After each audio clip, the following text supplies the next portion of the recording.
Olá, meu nome é Matheus e hoje, nesse trabalho, nós vamos falar sobre darwinismo social e racismo científico que foram usados para justificar o avanço do imperialismo europeu no continente africano.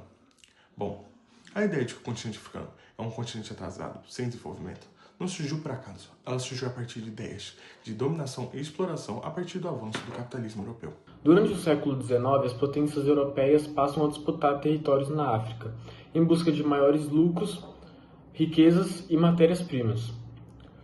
Diante dessa situação, surgem duas teorias que tentavam parecer científicas.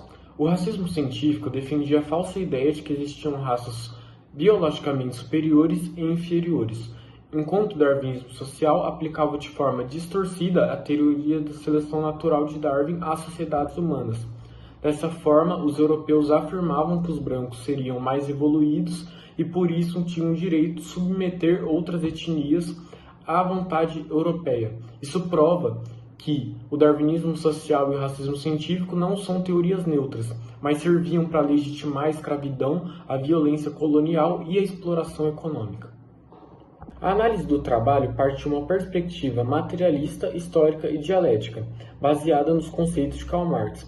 Isso significa compreender que as ideias que surgem em uma sociedade não surgem de maneira isolada, mas são influenciadas pelas condições econômicas, sociais e políticas de seu tempo. Isso significa que o racismo científico e o darwinismo social, eles surgiram como uma necessidade de legitimar o imperialismo europeu. Para o Lenin, o imperialismo é a fase do capitalismo marcada pela dominação dos monopólios e do capital financeiro. Sendo assim, a Europa precisava expandir o seu domínio em busca de recursos naturais, acumulação de riquezas e controle de territórios. Mas as evidências históricas, arqueológicas e antropológicas mostram que, na verdade, a sociedade africana era muito mais complexa antes mesmo da colonização. Um exemplo disso é a cultura Nok, que foi conhecida pelo domínio da metalurgia do ferro e pelas esculturas a partir de terracota. Outro exemplo é a Grande Zimbábue, que foi conhecida pela organização de vida economicamente ativa e pela organização política. Além disso, o reino de Mali e Congo foi conhecido pela organização de vida, de cultura, de religião e de economia. Por isso, esses exemplos combatem a ideia racista de que as sociedades africanas não tinham desenvolvimento tecnológico e social.